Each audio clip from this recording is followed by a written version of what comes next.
সনাতন ধর্মের বিভিন্ন দেবদেবীর মধ্যে আদি দেব হলেন মহাদেব। পশ্চিমবঙ্গ তথা ভারতবর্ষের দিকে দিকে ছড়িয়ে রয়েছে বহু শিব মন্দির। আজ তোমাদের তেমনই এক অতি জাগ্রত শিব মন্দিরে নিয়ে যাব, যেটা কিনা দক্ষিণ 24 পরগনার বাঁকড়াহাটে অবস্থিত।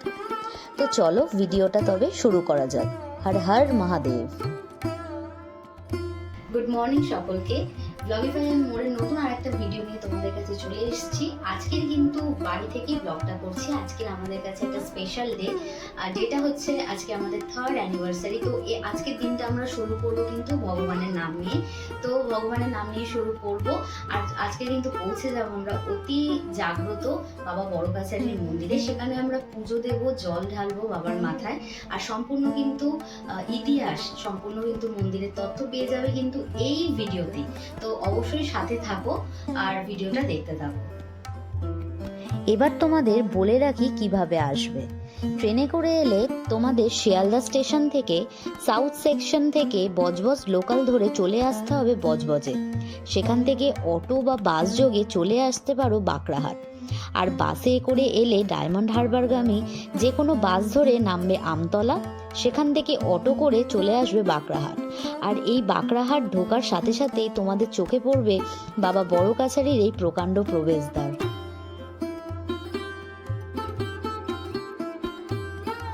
আর তোমরা যদি নিজেদের গাড়ি বা বাইক নিয়ে আসো, পার্কিং এর সুব্যবস্থা আছে। আমরা কিন্তু বাইকটা যথাযথ স্থানে রেখে এই দাদার সাথে এগিয়ে যেতে থাকলাম ওনাদের দোকানের উদ্দেশ্যে। বাবা বড় কাছারির মন্দিরের ইতিহাসটা তোমাদের জানিয়ে রাখি। 250 বছরেরও পুরনো বাবা বড় কাছারির মহিমা শুনলে সবাই শিউরে ওঠেন। এই মন্দিরের ইতিহাস বড়ই অলৌকিক। বড় কাছারির কথার অর্থ হলো বড় কোট। এটির আরেকটি নাম ভূতের কাছারি। এখানে শিব পরিচিত ভূতনাথ নামে।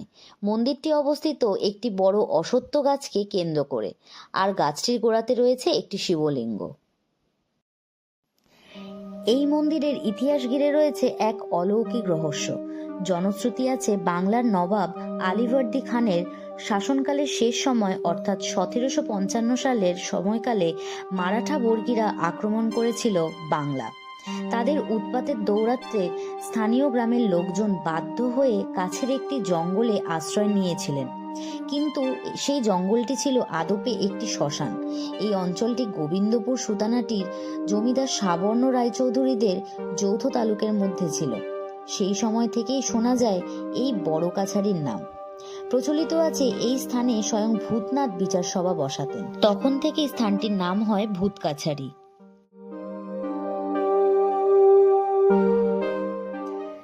তারও কিছুকাল পর এক সাধু এই শ্মশান জঙ্গলের মধ্যে দিয়ে যাওয়ার সময় এই শ্মশানে আশ্রয় নেয়। তারপর থেকে স্থানীয় মানুষজন নানানভাবে উপকৃত হতে থাকেন। মানুষের ধারণা হতে শুরু করেন তিনিই স্বয়ং ভূতনাথ।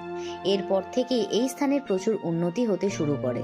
তারপর হঠাৎ সেই বাকশিত্য সাধুর মৃত্যু হলে গোটা গ্রামে শোকের ছায়া নেমে আসে। ভক্তরা সাধুর মরদেহ না পুড়িয়ে সমাধিস্থ করেন এই শ্মশানে এবং সেই স্থানটিকেই পুজো করতে থাকেন। অলৌকিকভাবেই সাধুর সমাধি ক্ষেত্র থেকে একটি অশ্বত্থ গাছ বের হয় এবং সবাই বিশ্বাস করে এই গাছটি সেই সাধুর প্রতিমূর্তি। তারপরেই এই জায়গাটি পূজিত হতে থাকে ভূতনাথের কাছারি হিসাবে এবং অদ্ভুতভাবে স্থানীয় মানুষদের মনস্কামনা পূর্ণ হতে থাকে। ছড়িয়ে পড়তে থাকে স্থানটির মাহাত্ম্য। এবার তোমাদের জানিয়ে রাখি মন্দিরে পুজো দেওয়ার পদ্ধতি ও নিয়মাবলী। আমরা বাবার মাথায় জল ঢালবো বলে দোকান থেকে ঘট সংগ্রহ করে এগিয়ে চললাম পবিত্র দুধপুকুরের উদ্দেশ্যে, ঘটে জল ভরবো বলে।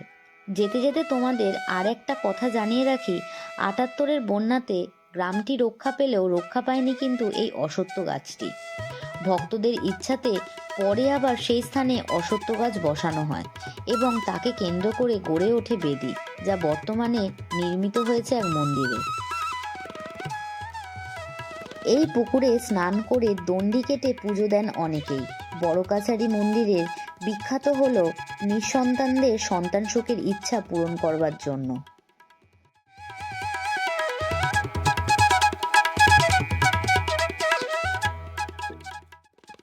প্রত্যেকটি ভক্তবৃন্দ মনে করেন এই পুকুরটি খুবই পবিত্র। কথায় আছে, ভূতনাথ প্রতি মঙ্গল ও শনিবার এই দুধপুকুরে গভীর রাতে স্নান সেরে সকল ভূতেদের নিয়ে তার বিচার সভা বসান।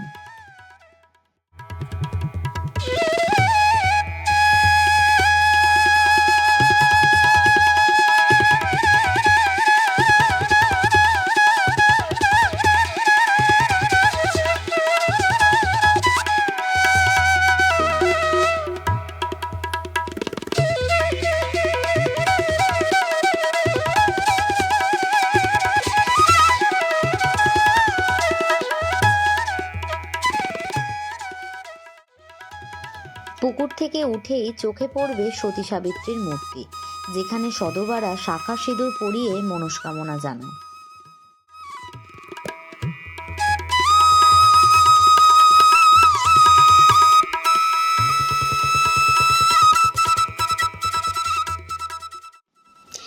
এই মন্দিরটি কিন্তু অন্যান্য সব মন্দিরের থেকে একটু আলাদা। এখানে কোনো পাণ্ডাদের ভিড় নেই। মন্দিরে ঢুকেই নিজেরা সুন্দর সুষ্ঠুভাবে শান্তি মনে বাবার পুজো দিতে পারবে।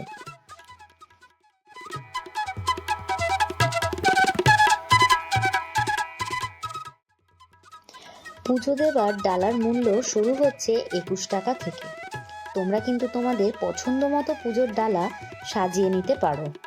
আমরা নিয়েছিলাম 101 টাকার ডালা।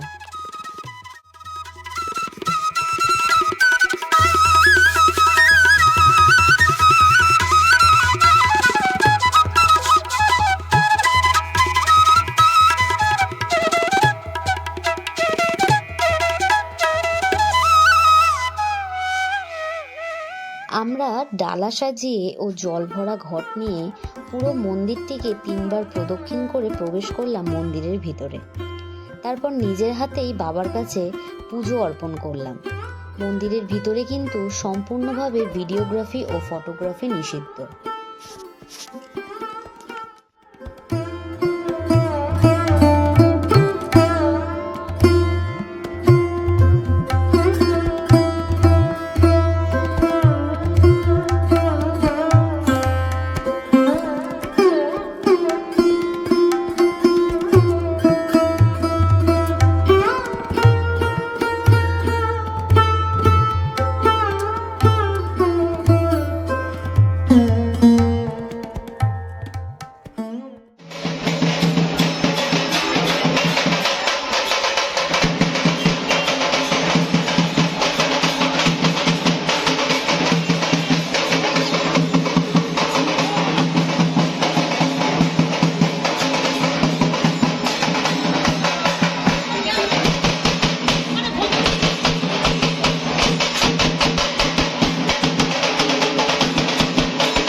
পুজো শেষে এবার কিন্তু বাবার কাছে চিঠি লেখার পালা।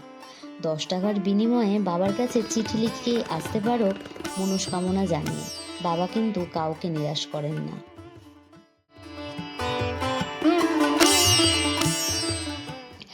আর চিঠি লিখে সেটিকে মন্দিরের গায়ে বেঁধে দিতে হবে।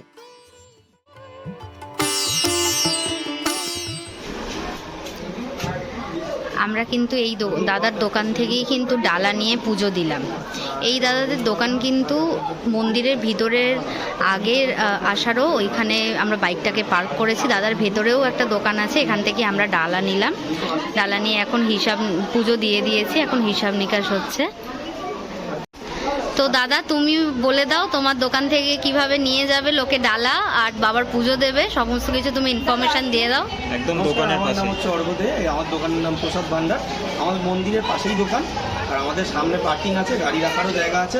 আপনাদের সমস্ত অসুবিধা কিছু হবে না, সমস্ত কিছু আমার দোকানের মধ্যে পেয়ে যাবেন, বাথরুম টয়লেট থেকে শুরু করে সব কিছুই। আর এখানে এলে আপনি সুব্যবস্থা পাবেন, বসার জায়গা আছে। আপনি যেরকম আপনার সামর্থ্য পুজোর জিনিস কিনবেন, কিনে আপনি বাবাকে নিজে হাতে পুজো দেবেন। এই মন্দির আমাদের বহু পুরনো মন্দির, প্রায় 350 বছরের উপরে। আর এখানে আমাদের দোকানও আজকে প্রায় 4 অনেক দিনের দোকান। আমাদের আগে মাটির দোকান ছিল, আস্তে আস্তে এই জায়গায় এসেছে। তো আপনাদের আশীর্বাদে এই জায়গায় এসছে। আর আপনাদের যাতে ভালোভাবে আরও আগামী দিন যদি সার্ভিস দিতে পারি, আপনারা আসবেন, ভালো লাগবে। ব্যবহার যদি ভালো লাগে নিশ্চয়ই আসবেন, প্রসাদ কিনবেন, ন্যায্য মূল্যে এখান থেকে প্রসাদ পাবেন। এটুকু আপনাদের কাছে আমাদের।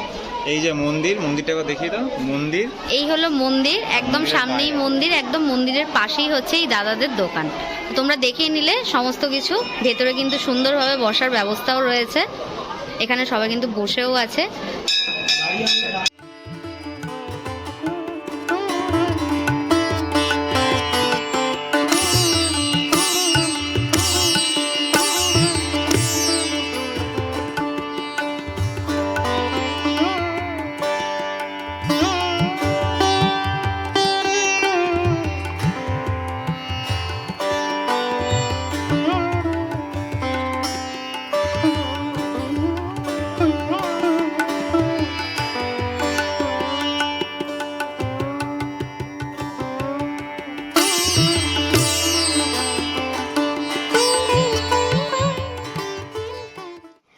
প্রচুর দোকানপাটে ভর্তি মন্দির চত্বর, তবে সেই শ্মশান জঙ্গল আজ আর নেই, বদলে গিয়েছে জনপথে।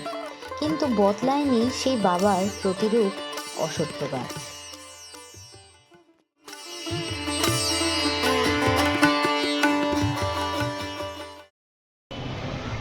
তো দেখতেই পেলে আমরা পুজো টুজো দিয়ে চলে আসলাম। অবশ্যই জানিও কিন্তু এই ব্লগটা তোমাদের কীরকম লাগলো, আর এই মন্দিরের ইতিহাস সম্পর্কে জেনে তোমাদের কতটা ভালো লাগলো। অবশ্যই কিন্তু আমাদের এই ভিডিওটা শেয়ার করো, তাহলে এই মন্দিরের যে মাহাত্ম্য আর বাবার যে কাহিনী সেটা সম্বন্ধে কিন্তু দিকে দিকে ছড়িয়ে পড়বে আরও। তো অবশ্যই জানিও, কমেন্ট করতে কিন্তু ভুলো না। আর এইভাবে কিন্তু শুরু হলো আমাদের 3rd অ্যানিভার্সারির সকালটা, এভাবেই ঠিক শুরু হলো। আর অবশ্যই কিন্তু ভিডিওটাতে লাইক